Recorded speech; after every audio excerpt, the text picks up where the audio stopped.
अच्छा, मोदी जी जब चीतों को लेकर के हवाई जहाज में चढ़ गए और उन्होंने रिटर्न गिफ्ट की घोषणा नहीं की, तो नाभी भी छोटे से देश का प्रधानमंत्री मोदी जी के सामने क्या कह सकता था?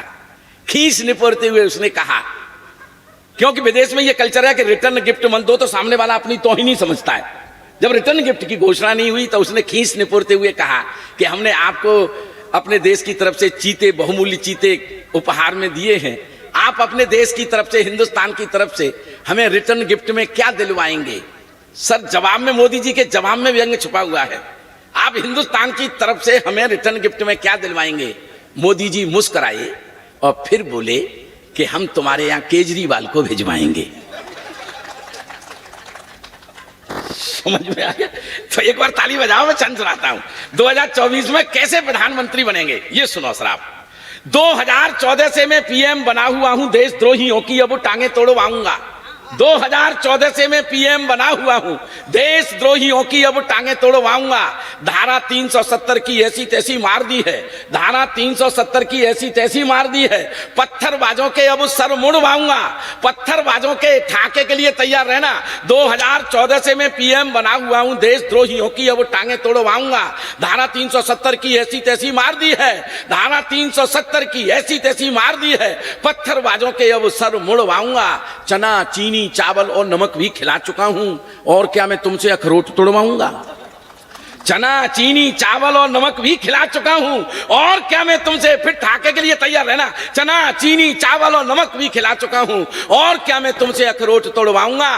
तोहफे में मिले हैं चीते लेकर के आ गया हूं, वोट नहीं दोगे तो मैं चीते छुड़वाऊंगा।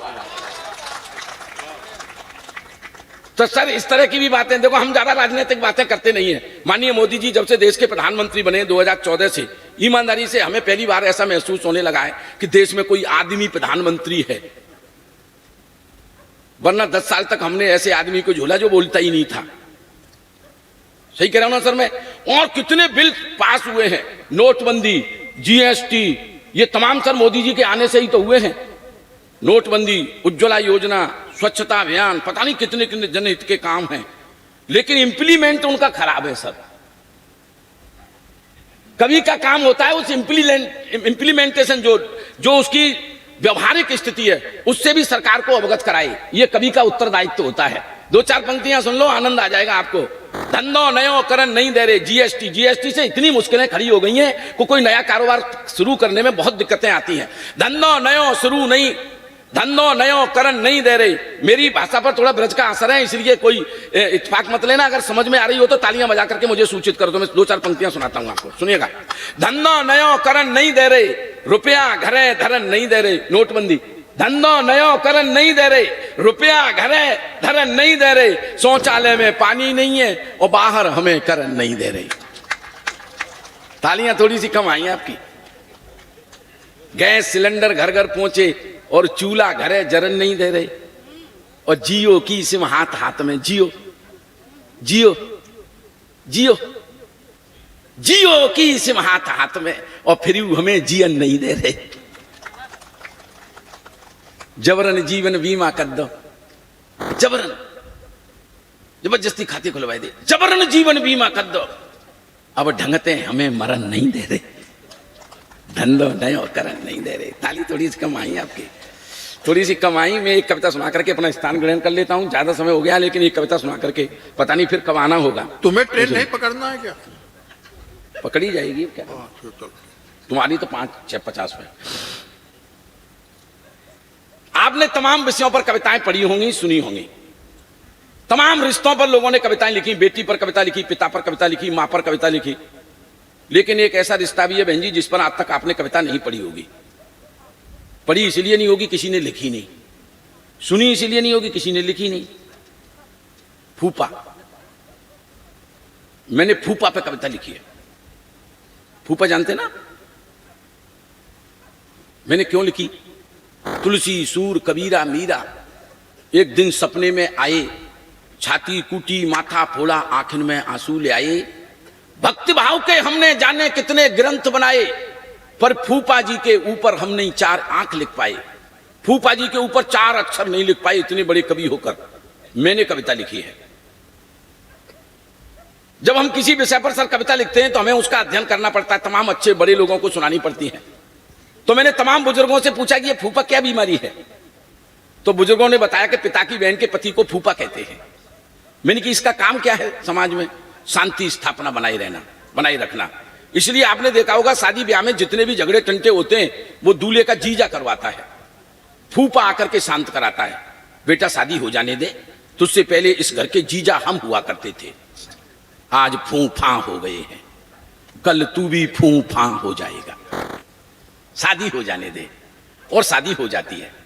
मेरी ये कल्पना है कि सबसे पहले फूफा की आवश्यकता किसको रही होगी, चक्रवर्ती सम्राट अशोक को।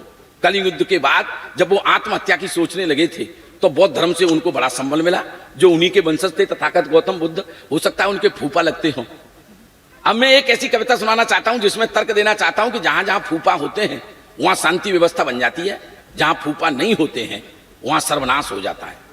मैं तर्क देता हूं, हास्य की शुद्ध कविता है, अगर आपको समझ में आती जाए तो मुझे सूचित करना मेरा तर्क ठीक है कि नहीं ठीक है। फूफा के अभाव में कहां कहां सर्वनाश हुआ है, सुनना सर। झगड़ा कभी नहीं करवाते संत कराते फूफा जी, झगड़ा कभी नहीं करवाते संत कराते फूफा जी, तत्व जिंदगी का समझाते हमें हमारे फूफा जी। इतनी शांति से हास्य की कविताएं सुनी नहीं जाती। झगड़ा कभी नहीं करवाते संत कराते फूफा जी, तत्व जिंदगी का समझाते हमें हमारे फूफा जी। महाभारत का युद्ध न होता, महाभारत का युद्ध न होता, चीर हरण भी ना होता, महाभारत का युद्ध न होता, महाभारत का युद्ध न होता, चीर हरण भी ना होता, समय से पहले मरे न होते अगर कृष्ण के फूफा जी। कुंती सगी बुआ थी, पांडु के मरने के बाद धृतराष्ट्र राजा बने, महाभारत का युद्ध हुआ, ये देश आज तक उस घाटे को पूरा नहीं कर पाया, ये फूफा के अभाव में हुआ सर। झगड़ा कभी नहीं करवाते संत कराते फूफा जी, तत्व जिंदगी का समझाते हमें हमारे फूफा जी। महाभारत का युद्ध न होता, चीर हरण भी ना होता, समय से पहले मरे न होते अगर कृष्ण के फूफा जी। और दूसरे तर्क पर आपकी तालियां अपने आप उठेंगी। सीता हरण कभी नहीं होता, सीता हरण कभी नहीं होता, ना रावण यूं मारा जाता, सीता हरण कभी नहीं होता, ना रावण यूं मारा जाता, सूपड़खा के पत्यद होते मेघनाथ के फूफा जी। सूपड़खा के पत्यद होते, सूपड़खा के पत्यद होते मेघनाथ के फूफा जी। और रंगों का त्योहार न मनता, रंगों का त्योहार न मनता, कभी होलिका ना जलती, रंगों का त्योहार न मनता, कभी होलिका ना जलती, हिरणाकुश के जीजा होते प्रहलाद भक्त के फूफा जी।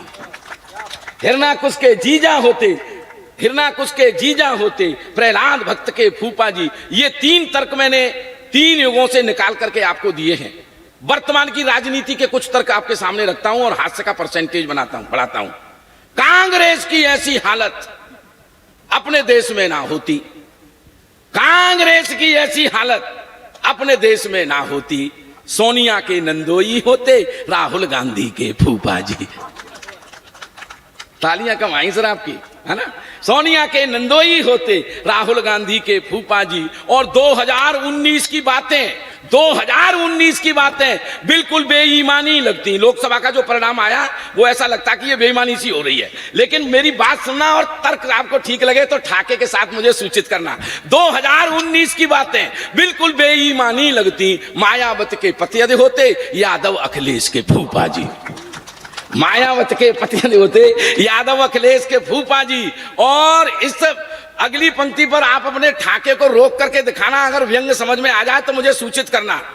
आजम खां की बुरी फजीयत योगी राज में ना होती, आजम खां की बुरी फजीयत, आजम खां की बुरी फजीयत, सर हाथों को खोल के तैयार रखना। आजम खां की बुरी फजीयत योगी राज में ना होती, हाथ जोड़कर अमित शाह को यदि वो कहता फूफा जी, हाथ जोड़कर अमित शाह को यदि वो कहता फूफा जी। और अगली पंक्ति आपकी भलाई के लिए, आपके भलाई के लिए कहना चाहता हूं कि बुलडोजर से अपनी रक्षा जिसको जिसको करनी है, बुलडोजर से अपनी रक्षा जिसको जिसको करनी है। अगर बात ठीक हो तो फिर सर ताली बजाना। बुलडोजर से अपनी रक्षा जिसको जिसको करनी है, प्रेम पूर्वक योगी जी को कहते रहना फूफा जी, प्रेम पूर्वक योगी जी को कहते रहना फूफा जी। और ये बहनें बैठी हुई हैं इसलिए एक छंद इनके लिए भी कहना चाहता हूं, क्योंकि हमारे देश में तमाम आसाराम और राम रहीमों पर उंगली उठाई जाती रही है, लेकिन मैं सर एक हिदायत देना चाहता हूं कि उन महिलाओं की इज्जत, ये दो साधु हमारे देश के, हमारा देश जो है ऋषि मुनियों की संस्कृति का देश है। इस देश में कैसे कैसे लोग हुए हैं, आसाराम और राम रहीम मानक नहीं हो सकते। मेरा कहने का मतलब यह है, क्योंकि इस देश में गौतम, जाबाल, व्यास, वामदेव, वाल्मीकि, कपिल, कणाद से महान ब्रह्म ज्ञानी थे, अर्जुन से वीर, अम्बरीश के समान ऋषि, हरिश्चंद्र, कर्ण से महान यहाँ दानी थे, नारद से संत, सती, सीता, अनसुईया सम सत्य सदाचार यहाँ एक एक प्राणी थे। ऐसा था इस भारत के भाग्य का अतीत काल, सोय सही उनका देवलोक की कहानी थे। ये देवलोक के तुल्य भारत था। लेकिन तब मैं ये पंक्तियां कहना चाहता हूं कि उन महिलाओं की इज्जत हर एक घड़ी खतरे में है। उन महिलाओं की इज्जत हर एक घड़ी खतरे में है जो आश्रम और गुफा वालों को समझ रही हैं फूफा जी, जो आश्रम और गुफा वालों को समझ रही हैं फूफा जी। और 2019 में हमने माननीय मोदी जी को प्रधानमंत्री क्यों चुना पता है आपको? उन्होंने एक स्टेटमेंट दिया कि मैं तो फकीर हूं, झोली डाल के चल दूंगा। तो मैंने दो पंक्तियां कही कि मोदी तो मन से फकीर हैं, झोली डाली चलना दें। मोदी तो मन से फकीर हैं, झोली डाली चलना दें। इसीलिए दूसरी मर्तबा हमने चुन लिया फूफा जी, इसीलिए दूसरी मर्तबा हमने चुन लिया फूफा जी। और 2024 में भी हम क्यों उन्हें चुनने वाले हैं? उन्होंने एक स्टेटमेंट और दिया कि हर खाते में 15-15 लाख आएंगे, और हमारे खाते में अब तक आई नहीं है, और जब तक आ नहीं जाएंगे तो हम उनका पीछा छोड़ने वाले नहीं हैं। तो मोदी जी से नम्र निवेदन, 15 लाख जल्द भिजवाओ, वरना 2024 में तुमको फिर चुन लेंगे फूफा जी। 2024 में तुमको फिर चुन लेंगे फूफा जी। और ये कविता मेरी अच्छी है, अगर ये कविता मेरी अच्छी है तो छोटो सो एक निवेदन है, दोनों हाथ उठा के अपने ताली ठोको फूफा जी, दोनों हाथ